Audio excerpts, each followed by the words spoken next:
There returns a 1980 sci-fi mystery film from director Greydon Clark, the guy who brought us Uninvited, the cat inside of a cat movie. Oh, you're in for a treat. Anyway, the movie opens with some stock photos of Earth and the Moon. Could this be SC-37 returning home after their encounter with Gar? Okay, no, it's the lens flare ship from Close Encounters. This ship decides to make a pit stop in a small town in New Mexico. Meanwhile, in that same small town, two families are passing by. One stops to get gas, and the other stops to get sauce. In true 1980s fashion, the father leaves the son outside the bar while he goes inside to have a few drinks. Poor little cowboy. While the boy and the girl are waiting for their parents, the spacecraft flies by. The kids go out into the middle of the road to experience closet cases of the nerd kind. The ship sends out a light ray and fills it with smoke to complete the 80s hair metal concert simulator. What's in that smoke? Just then the ship leaves and the kids go back to their parents to tell them what happened. Of course, no one believes them. That's okay, Wayne. I've seen a few lights in the sky myself sometimes. Hey, usually after a few more of these, though. So the father of the year returns to the bar and leaves the almost abducted child to sit out front. Nearby, a prospector is digging in a cave. Clearing out this cave for the highway is going to take forever at this speed. The ship stops by the cave entrance, which alerts the prospector's dog companion, dog. Dog, fight whatever it is or shut up. The ship pours the smoke on the prospector, but it seems to be much less pleasant for him than it was for the kids. Friday and Saturday nights at New York's Hayden Planetarium. Experience Laser Beetles. The ship then dumps all over the mountains and leaves a cryptic message on the rocks. Let me see if I can translate this. Eat it, Joe's! 25 years later, the little girl is all grown up and now works for her father as part of a father-daughter space research team. Her father is Perry Mason! Jennifer has some photos of something she needs to show to Dr. Mortorf. Back in the small town, the prospector hasn't aged a day. Jennifer's showing some satellite photos to the board. She points out these weird marks on the photo over this small town in New Mexico. Or maybe it's just some dirt on the lens. The other doctor suggests sending Jennifer out with some equipment to investigate. Back in the town, the kid grew up to be Officer Wayne. Apple didn't fall too far from the tree, it seems. He sees some drunk drivers speed by. Hey! I'm the only drunk driver in this town. He stops the car by an abandoned factory. Excuse me, gentlemen, are you aware of how much you were drinking back there? This just reminded me that DUI laws were much more lenient back in 1980. Wait, is that Darby Hinton? Oh my god, it's Cody from Malibu Express. I knew I recognized that mustache. Wayne pulls his handgun and gets the drunks out of the car. Wayne's had enough and executes the car stereo. This should be the punishment for anyone caught listening to Broken Side. Officer Buchanan arrives to defuse the situation. This is Officer Niles Buchanan, Mitch Buchanan's uncle. He guards the barns, barbecue joints, and rodeos.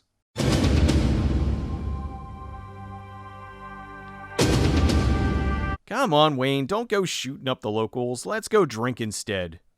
I could use a cold one. How about you? Just outside of town, Jennifer's on her way to investigate the mysterious things she saw in the photographs. She drives all day and into the night until she's attacked by the dog. Oh, look at this. She crashes into the sign for Little Creek and the dog takes off. How long have these guys been at the bar? Wayne hears the horn and goes to investigate. Did they just ADR in woman driver? Jennifer explains the dog that attacked her. Am I sexy to you yet? She tells Wayne she's staying in the only hotel in town, and they can discuss the accident tomorrow. Oh no, it's the shifty-eyed dog! The next day at the police station, Buck is telling the tale of the missing bacon strip. I looked down, I see only 2 strips of bacon on the plate, so I checked the menu, and it says 3 strips. So I called her back. And now she accuses me of eating one of those strips. Oh, I hope we get closure on this riveting story. And then we investigate, and guess what? There's 2 strips of bacon stuck together just like one. How do you like that?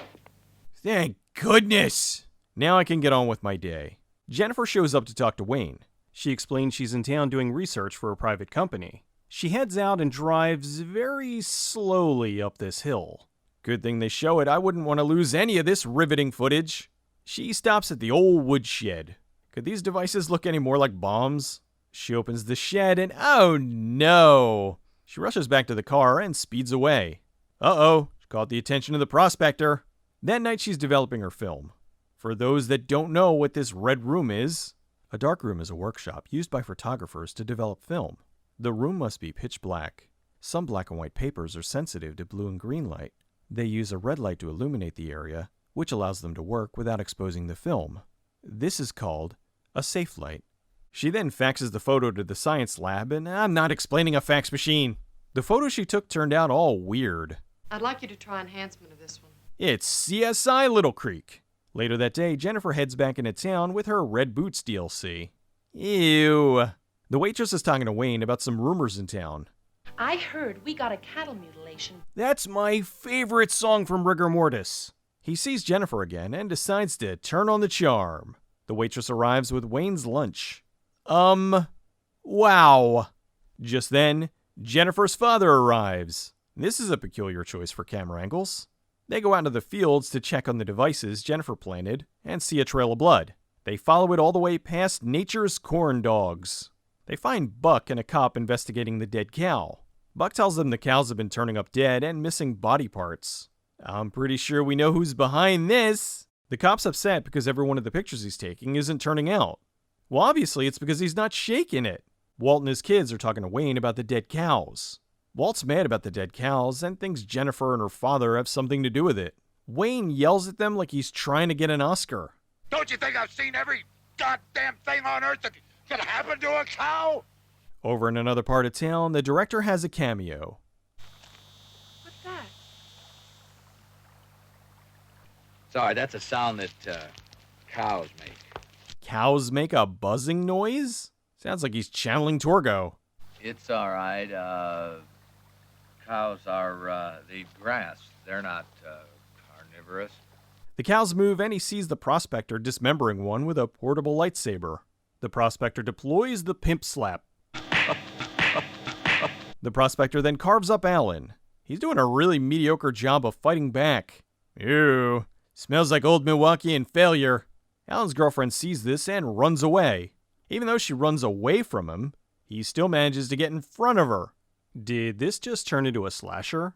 She then trips and very slowly falls down the hill. Ma'am, I'm sorry about that. I just wanted to show you my cool toy. Buck is talking to Wayne. Yep, drinking, driving, donuts. You guys got it all under control. Buck then asks the tough questions. They ought to make these holes bigger in these cans. I mean, how you gonna dunk your donut in such a small opening like this? I'm pretty sure Budweiser isn't aware of the beer and donuts demographic. I think Buck may have a drinking problem. They see Alan's body on the side of the road and investigate. Looks like things are getting a little more serious since it's human mutilation. That night at the bar, I wouldn't have expected this place to be promoting a Latino boy band. Jennifer's getting some dinner and she's attacked by Corky Romano. The ranch hands confront her because they think the devices that she's planting are killing the cows. It's just a monitoring device. It's not hurting your cattle. Yeah? It's got an antenna on it. Don't you know all murder machines have antennas? Jennifer gets away, but they corner her in a garage. Wayne shows up looking confused. He pulls the guys off her and bitch slaps Eddie. Walt shows up and yells at his son for beating up a woman. Wayne and Jennifer go back to his place. She's perusing his collection of Time Life Mysteries of the Unknown. I think I would like that beer now. I want to have at least a nice buzz going on before the obligatory love scene. Wayne then uses telekinesis to make a record appear.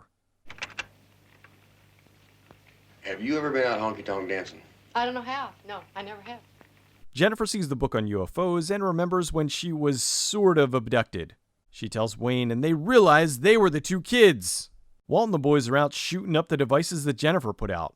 Darren wanders off and gets killed by the prospector. Walt goes to shoot the prospector, but his gun stops working, so he carves something into his face. You know, I can't help but feeling this all meant to be. Yeah, me without a shirt and you without pants. Back at the science lab.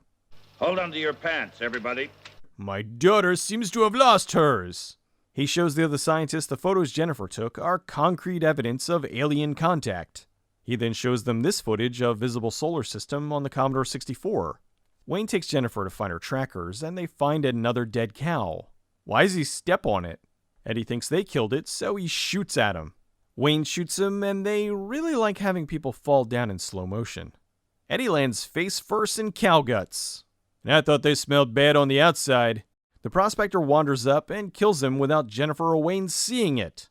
Back in town, this is completely off topic, but they really missed a golden opportunity for Martin Landau to star in a biopic about Stan Lee. Buck goes out to the old shed to pick up the other transmitter. He finds a secret cave entrance in the shed. Sure is a good thing there was a lit torch here. He wanders into the cave and finds an interdimensional vortex. The prospector shows up and throws something in.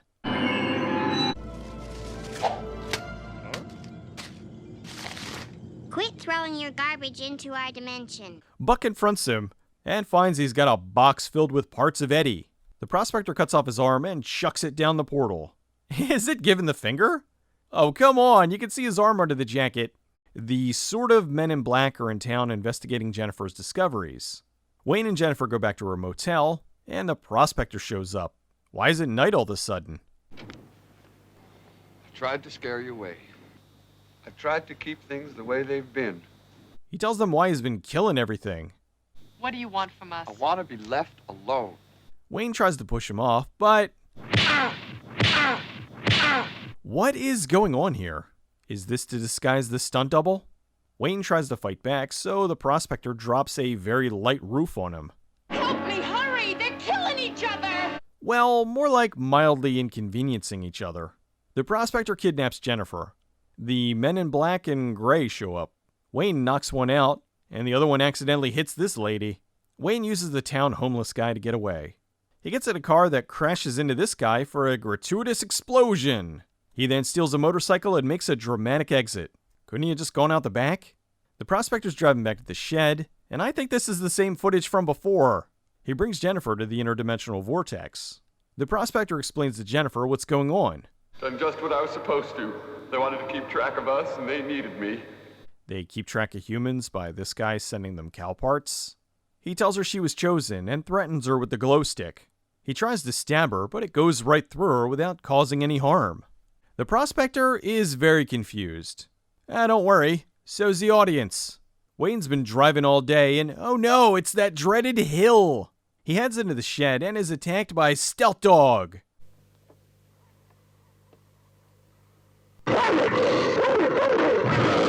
He fights it off bar brawl style. Wayne can't seem to figure out how to open this flimsy door. The prospector decides the best thing to do is to set the place on fire. Having no luck with the door, Wayne decides to break in doing what he does best. Drive through it. And then he hits his head on a rock and dies. Jennifer uses the lightsaber on the prospector. She tells Wayne the aliens chose all three of them, but for some reason the prospector decided to kill a bunch of things. Since he's screwed up royally, he decides to jump into the vortex. Jennifer tells Wayne it's time and tries to get him to go into the vortex. Don't you want to take a few minutes and say goodbye to your dad? Oof, that composite. Okay, it cuts to black and... Huh? They're in an asylum? I think. Was this whole thing in their minds? No, wait, that's not it, because the cop sees another lens flare ship. The doctors see it too. The ship lands by the flaming shed. It drops the two safely outside and flies away. What? Okay, I have several questions. Why did the aliens give the prospector a device that could be used to kill things if he wasn't supposed to kill things? What was so special about Wayne and Jennifer that made them the chosen ones? The prospector was chosen too, but the light stick worked on him, even though it didn't work on Jennifer. She was more chosen? Was the prospector's dog also chosen? How come Wayne and Jennifer aged, but the prospector and his dog didn't? If the prospector was doing a bad job, why didn't the aliens try to stop him? Or at least tell him to knock it off? What was going on with Wayne and Jennifer at the end? Were they in a hospital? An asylum? The inside of the alien ship? Did any of this happen? The movie was shot mostly in Pura, California for about $750,000. Filming took about 3 weeks. The budget was split. $250,000 for filming, $100,000 for the post-work and optical effects, and $400,000 for the cast. Greydon Clark produced and directed this, which was his 8th film. He just finished Without Warning, and was looking for his next project. Someone gave him a script by Ken and Jim Wheat. They had just previously written the horror film, The Silent Scream, in 1979. He liked the script, so he bought the rights to produce it. The Wheat brothers would go on to write Pitch Black and created Riddick, one of modern sci-fi's most enduring anti-heroes. Close Encounters of the Third Kind had just come out a few years earlier in 1977, and it heavily influenced how Clark directed The Return. The cinematographer was Daniel Pearl, who also shot the Texas Chainsaw Massacre in 1974. Sybil Shepherd played Jennifer. Her career was at a low point in 1980 because of a string of bad luck she had, and by this point she pretty much quit the industry. Clark wanted her for the film and tracked her down living in Memphis, Tennessee. She didn't even have an agent. He sent her a copy of the script and she happily took the job. Raymond Burr played Jennifer's father, Dr. Kramer. Burr had an unusual request for the film. He needed to use a teleprompter. He had his own guy who would work the prompter off screen, which was something he'd done for years, even in Perry Mason. Clark was put off at first, but figured if it was good enough for Perry Mason, it was good enough for him. Watching the film, you'd never know. Clark had just worked with Martin Landau on Without Warning, and brought him back for this. He was an incredibly talented actor who never complained once. The cowboy was indeed Greydon Clark, although it wasn't really a cameo. It was a cost-cutting measure because then he didn't have to hire another actor for this small part. Vincent Schiavelli was the prospector. He was still relatively new to the industry in 1981. Greydon Clark was searching for his lead when he got a call from the agent of Jan Michael Vincent. Vincent had just finished Hooper with Burt Reynolds and was a very in-demand leading man. However, there were rumors going around that he had substance abuse problems. The manager assured him that he was fine, so they hired him for the film. Sadly, the director would come to regret that. In the beginning he was fine, but halfway through a day of filming, he would already be drunk. Clark said he was very sweet, but he had major demons. There were times where Vincent would tell him he would do anything for the production. Clark told him he just hoped he would stay sober for his scenes. On a low-budget film like this, they can't be doing too many takes, so every minute counted. One day he just didn't show up. Thankfully, Shepherd and Landau were professionals, and they were able to get them to shoot some of their scenes a few days early so they wouldn't lose out on a day of filming. Clark said the film suffered because of him, which caused it to be not as good as it should have been. The house they had for Vincent was an abandoned one in town. The art department dressed it up to look lived in. They hung the throw rug from the ceiling because there was a giant hole where the roof had rotted through. The alien ships and the lightsaber were all optical effects. The cows were props. They looked so realistic, some of the crew were upset, thinking they slaughtered real cows. The bum towards the end was one of the film's investors. The kid in the beginning who played young Wayne was Jan Michael Vincent's nephew. The movie did poorly in the US, but did better in Japan under the title Birthright. The Return is something else. It's not as crazy as Uninvited, or as bizarre as Wacko, but it's enjoyable in its own way. I've always been a sucker for alien abduction movies, and while this didn't entirely make sense, I at least got the vibe of what it was going for. It's a shame Vincent was such a mess on set. If you saw my video on Demon Stone, you probably knew that was coming. Clark ran into Vincent years later after he went through rehab, and said he was like a changed person. Very focused, and seemed to be filled with a new purpose. He wished him well with staying on that track. Sadly, we know how that all turned out. The Return is a confusing mess of entertainment. Much like the director's other films, I enjoy it more than I probably should. Although it's nowhere near the quality of Without Warning, that movie is just flat out terrific. Mystery Science Theater skewered Clark's film Final Justice with Joe Don Baker, and Riff Tracks covered Star Games, Dark Future, and Uninvited, which I did as well. Clark said he has no problem with them riffing his movies. He's just glad people are enjoying them one way or the other. If the director sees this video, or the one I did on Uninvited, or any of his other films that I end up doing in the future, I hope he knows that much like Mystery Science Theater or Riff Tracks, I'm not mocking the film for being bad, I'm celebrating it for being exactly what it is.